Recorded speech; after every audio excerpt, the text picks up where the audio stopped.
Florent Pagny évoque avec amusement le trouble visuel de son fils Inca, qui a eu une grande importance lorsque celui-ci a choisi de se lancer dans sa passion pour le street art.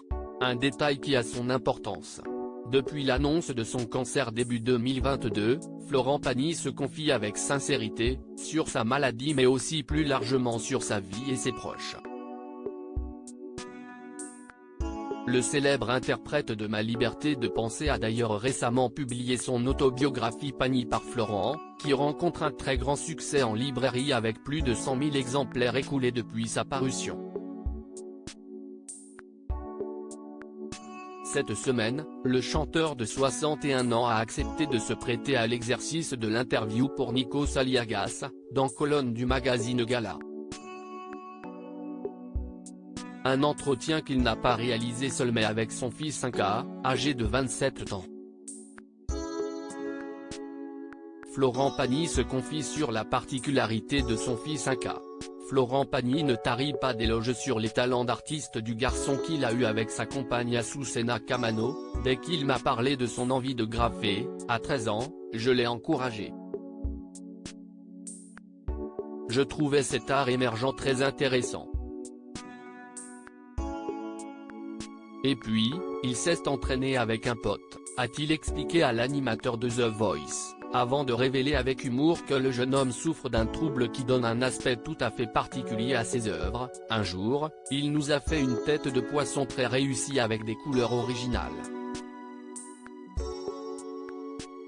Il pensait mettre du vert mais, en fait, il s'agissait de rose car Inca est daltonien. Il confond les couleurs mais ça rend ses créations très originales, a-t-il remarqué. Le papa très fier ajoute aussi, de dessin en dessin, les communes, au lieu de les retirer, lui ont confié d'autres murs, d'autres endroits à graffer. Si est du street art, certes, mais ici on est à la campagne. Donc, du campagnard, a-t-il conclu dans un éclat de rire. Il n'a jamais pensé qu'à sa gueule Inca aussi profite aussi de l'interview pour dévoiler un peu de sa relation avec son père, notamment ce que la maladie a changé dans leur rapport. On se voit beaucoup plus souvent qu'avant. On partage encore plus de choses ensemble.